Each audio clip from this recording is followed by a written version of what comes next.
Perkenalkan, kami dari kelompok 6 Filsafat dan Logika akan membahas tentang teori Marx. Sebelum itu kami akan memperkenalkan diri. Perkenalkan, nama saya Sofwan Sotara YH, NPM 239000555, dan rekan sebelah saya Estrana Tasya Canturi dengan NPM 239.006. Saya Alsa Oktavia Tanggang dengan NPM 239.012. Saya Tasya Manalu dengan NPM 2390047. Saya Saria Aprilia dengan NPM 2390040. Dan saya Cika Dina Nenggolan dengan NPM 2390030. Di sini kami akan membahas teori Marx mengenai dasar ekonomi sifat manusia. Karl Heinrich Marx lahir pada tanggal 5 Mei 1818 di Rhineland, Jerman. Marx berasal dari keluarga Yahudi yang menjadi Kristen. Dia dibesarkan sebagai seorang Protestan, tetapi segera meninggalkan agamanya. Marx adalah ahli teori besar revolusi industri. Perkembangan sistem ekonomi kapitalis kontemporer. Pada tahun 1836, ia masuk Universitas Berlin sebagai mahasiswa Fakultas Hukum. Pengaruh intelektual yang dominan di Jerman pada saat itu adalah filsafat Hegel. Dan Marx yang mempelajari dan mendiskusikan gagasan-gagasan Hegel sehingga ia meninggalkan studi hukumnya dan mengabdikan dirinya pada filsafat. Menurut Hegel, setiap kebudayaan atau bangsa mempunyai kepribadian tersendiri dan bahwa perkembangan sejarahnya harus dijelaskan dengan karakter khususnya. Para pengikut Hegel terpecah menjadi dua kubu mengenai bagaimana ide-idenya diterapkan pada politik dan agama. Kaum Hegelian kanan berpendapat bahwa proses sejarah dapat diandalkan untuk mencapai hasil terbaik dan memandang negara Prusia kontemporer sebagai puncaknya. Sebaliknya, kaum Hegelian kiri berpendapat bahwa bentuk kebebasan terbaik belum terwujud karena negara-negara pada saat itu masih jauh dari ideal dan terserah masyarakat untuk membantu mereka. Oleh karena itu, mereka menganut pandangan radikal dalam politik dan agama. Salah satu pemikir paling penting dalam kelompok radikal adalah Feuerbach. Feuerbach berpendapat bahwa Hegel telah mengembalikan segalanya. Kepercayaan agama dihasilkan oleh manusia sebagai cerminan dari dunia ini yang merupakan satu-satunya realitas. Selanjutnya akan dijelaskan oleh teman saya. Selanjutnya, Marx menulis kritik terhadap filsafat Hegel pada tahun 1842 sampai 1843 dan menjadi editor jurnal radikal bernama Reicherszeitung. Namun, publikasi ini segera dibubarkan oleh pemerintah Prusia dan Marx melarikan diri ke Paris. Pada tahun 1945, dia diusir dari Paris dan pindah ke Brussels. Selama bertahun-tahun pembentukannya ini, Marx menemukan pengaruh intelektual besar lainnya. Ia bertemu dengan para pemikir sosialis dan komunis lainnya seperti Proudhon dan Bacon dan bekerja sama seumur hidup dengan Friedrich Engels. Pada tahun 1840-an, Marx dan Engels mulai merumuskan apa yang disebut konsepsi sejarah materialis dan kondisi ekonomi kehidupan yang menjadi kunci bagi seluruh sejarah.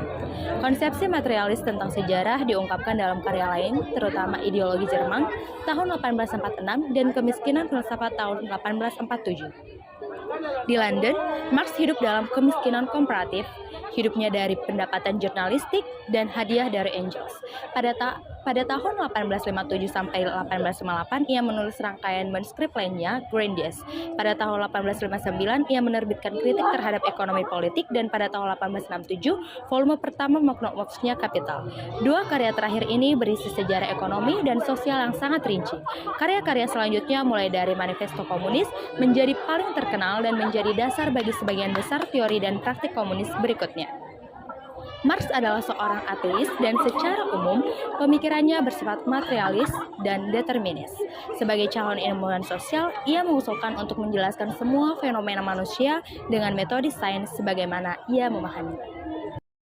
Selanjutnya, Marx mempunyai ciri khas pandang tersendiri, yaitu konsepsi material tentang sejarah. Seperti Hegel berpendapat bahwa setiap zaman memiliki hukum universal yang berkenan dalam proses perkembangan melalui satu tahap sampai ke tahap selanjutnya. Marx menyatakan bahwa hukum-hukum tersebut tidak bersifat mental, melainkan bersifat ekonomis. Dalam produksi sosial yang dijalankan manusia, mereka membangun hubungan-hubungan tertentu tergantung kehendak kehendak mereka. Setiap hubungan produksi yang dibuat bersesuaian dengan tahap perkembangan tertentu dari kekuatan produksi materialnya. Dengan hubungan-hubungan produksi ini membentuk struktur ekonomi masyarakat, namun landasan sesungguhnya di mana suprastruktur hukum dan politik muncul dan di mana bentuk-bentuk tertentu dari kesadaran sosial bersesuaian. Hal yang baru dalam pemahaman Marx adalah ia telah menemukan metode ilmiah untuk mempelajari sejarah perkembangan masyarakat manusia. Dalam program awal berfilsafatnya, ia menantikan ilmu tunggal yang mencakup banyak tingkatan seperti fisika, kimia, biologi, psikologi, sosiologi. Marx bukanlah seorang reduksionis di mana ia berpikir bahwa segala sesuatu dapat dijelaskan dengan istilah fisika. Ia berpendapat bahwa ada hukum sosial ekonomi umum yang berlaku dalam sejarah manusia dan perubahan sosial politik besar dapat dijelaskan dengan menerapkan hukum tersebut pada kondisi yang ada. Marx menerapkan konsepsi materialnya tentang masyarakat dalam dua cara, yaitu secara sinkronis dan diakronis, yaitu perubahan sistem perekonomian mungkin stabil untuk beberapa waktu dan memungkinkan terjadinya proses perkembangan teknologi dan ekonomi yang menghasilkan perubahan sosial berskala besar pada fase Asia zaman kuno, feodal, dan borjuis atau kapitalis.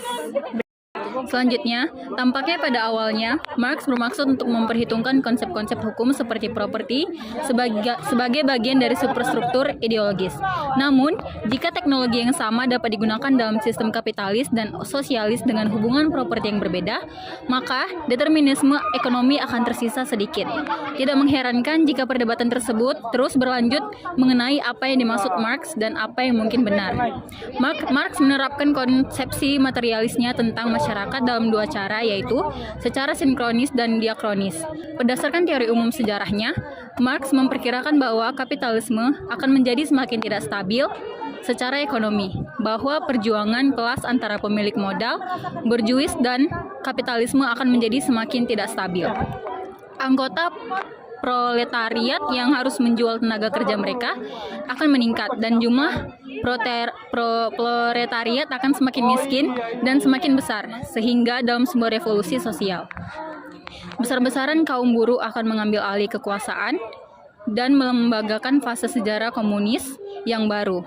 Hal yang paling khas dari konsep kemanusiaan Marx adalah pandangannya tentang hakikat sosial kita. Hakikat manusia yang sebenarnya adalah totalitas hubungan sosial.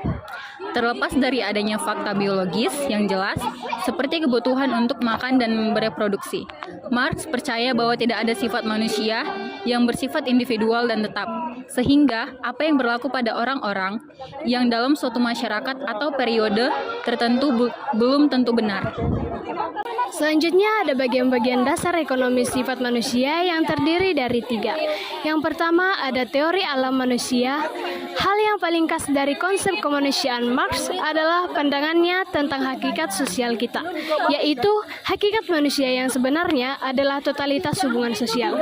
Terlepas dari adanya fakta biologis yang jelas seperti kebutuhan untuk makan dan bereproduksi, Marx percaya bahwa tidak ada sifat manusia yang bersifat individual dan tetap, sehingga apa yang berlaku pada orang-orang dalam suatu masyarakat atau periode tertentu belum tentu benar. Ada satu generalisasi universal yang siap dibuat oleh Marx mengenai sifat manusia. Artinya, kita adalah makhluk yang aktif dan produktif. Secara alami, kita berbeda dari hewan lain karena kita menghasilkan bahan penghidupan kita sendiri. Dan tidak seperti lebah yang menghasilkan madu karena kita secara sadar membuat rencana untuk penghidupan kita. Yang kedua ada diagnosis. Keterasingan adalah sebuah relasi, yaitu harus dari seseorang atau sesuatu. Seseorang tidak bisa hanya terasing, tidak bisa menikah tanpa menikah dengan seseorang. Marx mengatakan bahwa keterasingan berasal dari manusia itu sendiri dan dari alam. Bagi Marx, alam tampaknya berarti bagi dunia yang dibuat oleh manusia, sehingga kita dapat menganggapnya sebagai mengatakan bahwa manusia tidak sebagaimananya mestinya karena mereka terasing dari objek dan relasi sosial yang mereka ciptakan. 3. Resep. Marx berpendapat bahwa hanya revolusi lengkap dari sistem ekonomi yang akan benar-benar memecahkan masalahnya. Reformasi kapitalisme yang terbatas seperti upah yang lebih tinggi, jam yang lebih singkat, dan skema pensiun dapat diperbaiki dengan senang hati dari kerasnya sistem. Tetapi mereka tidak mengubah sifat dasarnya. Oleh karena itu, perbedaan radikal antara Partai Komunis di satu sisi dan sebagian besar Serikat Dagang dan Partai Sosialis, Sosial Demokratis atau Demokratis di sisi lain. Penerapan ilmu pengetahuan dan teknologi untuk menghasilkan cukup bagi semua orang, pemangkasan hari kerja, penyediaan pendidikan universal agar semua manusia dapat mengembangkan potensinya. Sekian pembahasan mengenai teori Marx, sampai jumpa dan terima kasih.